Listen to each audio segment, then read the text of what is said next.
probably should have asked this earlier, but how much cash do you have on? Did you not bring enough money to cover this game? I brought like 80 minus 60. That's not funny! Good Monday morning, everyone. I didn't want to start out like this today, but damn, a White Men Can't Jump remake? Like, who asked for this? And who is Jack Harlow and this other idiot that are in it that aren't funny or talented or have any sort of name recognition? I guess Jack Harlow's a rapper. I don't know. I don't listen to garbage.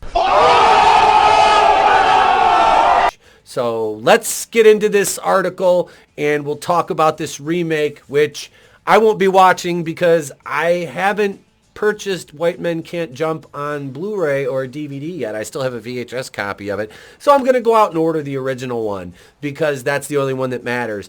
Let's talk about this new trailer, which I just watched this morning, so I'm not going to be doing a fake reaction to it because I don't like to fake things or reactions or anything like that because there's really nothing about this channel or anybody on it that's fake. So let's get into this video and talk about the imitation White Men Can't Jump, shall we? Variety. This came out, yesterday? White Men Can't Jump remake debuts first look with Jack Harlow and Sinqua Walls arguing Paul Thomas Anderson versus Spike Lee. First of all, don't care. And they're talking about the greatest American filmmakers, and I don't really think either of these are in that conversation, especially Spike Lee.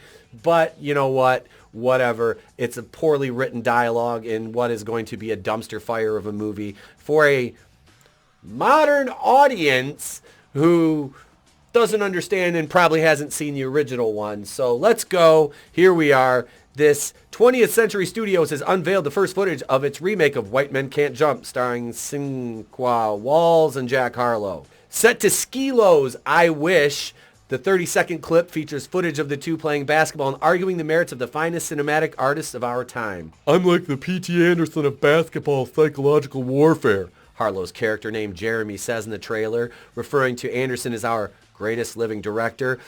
Spike Lee is our greatest living director, Walls Kamal responds. Released in 1992, the original White Men Can't Jump starred Wesley Snipes and Woody Harrelson as a pair of street basketball hustlers who teamed up for a big matchup. Written and directed by Ron Shelton, the sports comedy was a box office success upon release and has garnered a reputation as one of the more beloved studio films of the 90s. Okay, so they didn't just team up for a big match. They are both hustlers. Woody Harrelson a little more so than Wesley Snipes, because he's playing in Venice, California on the courts out there. And being a white guy on those courts, he was overlooked. And the dude was an amazing basketball player. And he was supposed to play D1 college ball, but he got in trouble with some point shaving. And then he ended up where he is now as a, basically a nickel and dime basketball hustler, on the street courts. So he hustles Wesley Snipes. And Wesley Snipes is onto it at the end of it. And he kind of propositions him, says, hey, we can do this together and make some money. And at one point, Wesley hustles Woody, and Woody, who is dating Rosie Perez, fiery Latina, they go to get the money back. And then they form their team for this 2-on-2 tournament. And along the way, Wesley Snipes calls in a favor from a friend of his. He helps get Rosie Perez on Jeopardy because that is her goal, to get on Jeopardy to make money, which she studied. She's actually very intelligent. She gets on Jeopardy, and it has Alex Trebek in it. Great segment. The movie's fun. You can see my enthusiasm for talking about it. And I'm not going to lie. After I watched this movie, this came out when I was 12 years old, and I was a huge basketball fan. I loved the Detroit Pistons growing up. So I know you're like, I did. I was a huge sports nut as a kid too, which I know it's funny, but I used athletics to kind of make friends because a lot of my other hobbies like action figure collecting didn't make me a lot of friends or make me very popular. So I kind of pulled a Lucas from Stranger Things and I started playing basketball and I loved it. And I would watch this movie. I recorded on VHS before she bought it for me, and I would watch this movie like religiously after my homework was done. The basketball sequences were my favorite.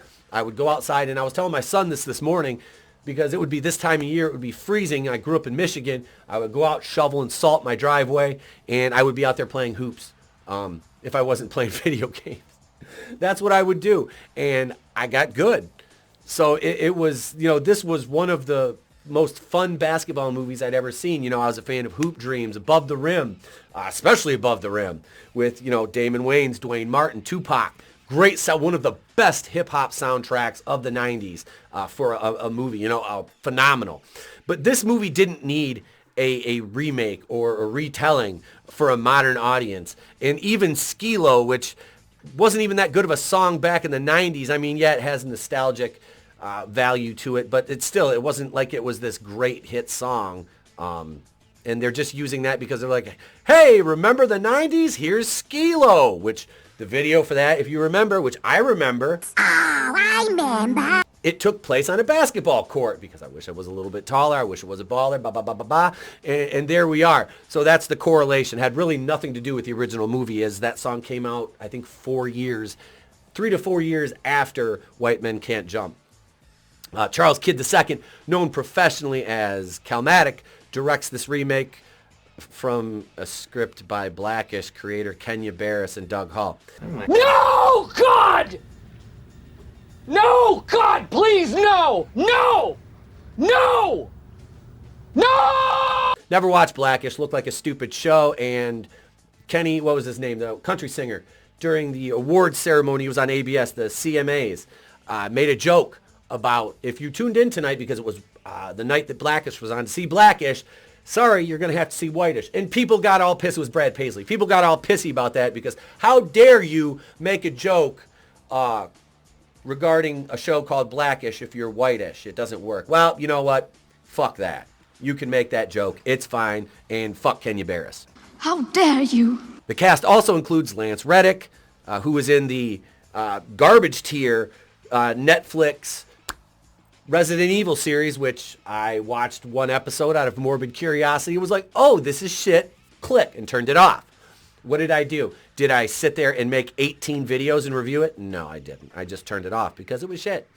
I know what you're thinking. I reviewed Batwoman. Well, I'm a man of my word, and when I watched the first trailer to that, I gave my word I would review that show from beginning to end, and I did.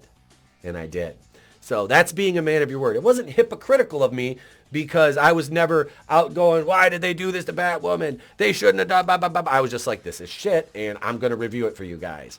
Because it cost me nothing. So, there. See, I'm not going, oh man, fuck Naughty Dog. Fuck Naughty Dog. Fuck Naughty Dog for what you did to The Last of Us. Boy, have you seen The Last of Us? That show is great. Holy shit, that is awesome, man. I tell you what, they really nailed that. 1 week after going, this is garbage, holy gay, bye, bye, bye, bye, bye. He's out of line, but he's right. White Men Can't Jump marks Harlow's transition from hitmaker to actor as the Grammy-nominated rapper, that's not saying too much these days, who is up for 3 trophies during Sunday's award ceremony that I didn't watch and probably nobody else did either, makes his feature film debut. Walls is best known for his turn in last year's Sundance horror breakout Nanny and the comedy series American Soul. Never seen either, probably never will. In an interview with Apple Music One's Zane Lowe, Harlow reflected on the effort he put into landing the role. I put the time in with the script. I tried to be egoless during the audition, take notes, and do what I had to do, Harlow explained. I just want to kill it. I just want to be good, and I want everything I can do to make it good. 2 hours later. Likewise, Calmatic sang Harlow's praises to Variety in an interview promoting last month's House Party, which he also directed, confirming the rapper blew the filmmakers away with his audition. Let's talk about that House Party remake, huh? Garbage. Absolute garbage. You don't have Kid and Play.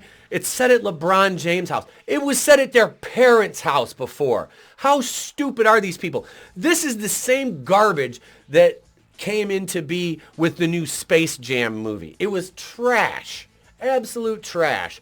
So these remakes are just, this is just ridiculous. This is ridiculous. It's cheap, and they have no idea what they're doing. Nope. He was very committed to the emotional for a scene and took it there. And once we got on set, it's a wrap, Calmatic recalled. His charm for being an artist leapt over to his acting side.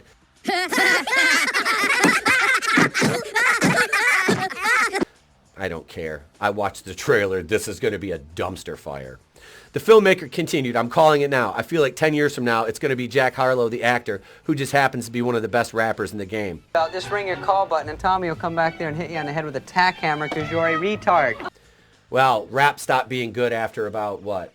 I mean, let's be honest, the 90s. There was a few really good songs that snuck in between 2000 and 2010, but they were few and far between, and none of it was crunk. Barris is producing the film through his company, Calabo Inc. Society. Current Boston Celtics player Blake Griffin serves as an executive producer, alongside Ryan Khalil and Noah Weinstein for their label Mortal Media. Hall and Brian Dobbins also executive produced. White Men Can't Jump is set to debut on Hulu on May 19th. May 9th. You gotta be kidding me! It's time! It's time! May 19th. May 19th. May 19th. May 19th. Why is May 19th so important? May 19th! Anyway, White Men Can't Jump doesn't need a reboot, doesn't need a retelling, doesn't need a reimagining. It needs nothing but to stay exactly where it's at in 1992. That movie exists in a bubble. It's fun. It's enjoyable. I read some reviews.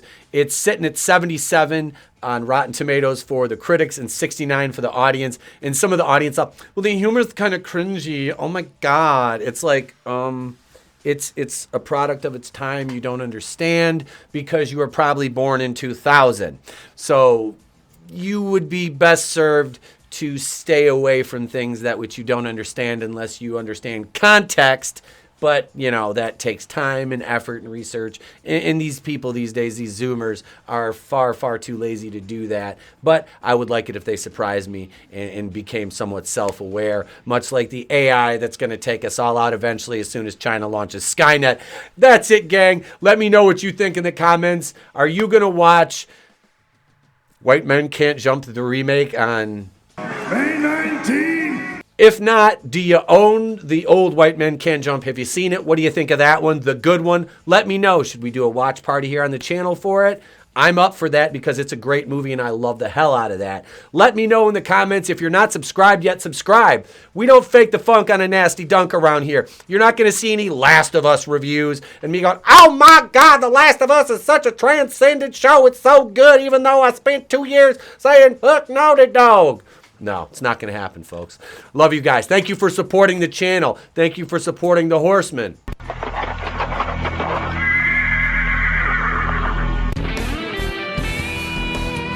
Thank you for supporting us on Wednesday night with myself, Soldier Spirit, CJP, Tony ToneDef, AngelousDraven, and our wonderful guests. Saturday night's main event is a hit because you guys, thank you so much. Join, subscribe, do whatever you want. Enjoy the content, ladies and gentlemen. It's free of hypocrisy. I'm Tepukuian from the Place to Be Reviews. I've been here with all of you. If I don't see you, have a great day, a pleasant tomorrow, and I'll catch you on the next one. Daily walking close with thee. Let it be. It's better to burn out than to fade away. I could do this all day.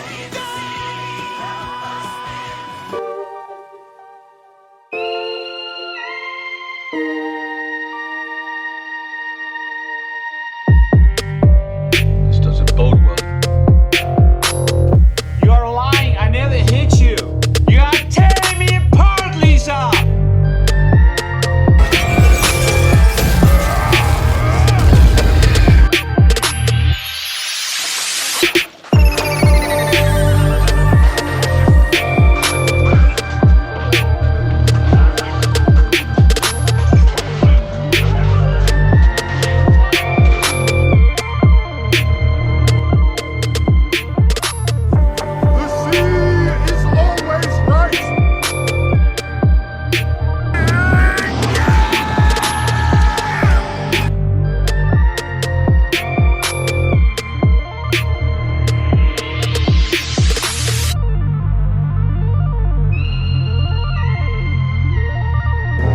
No tears, please.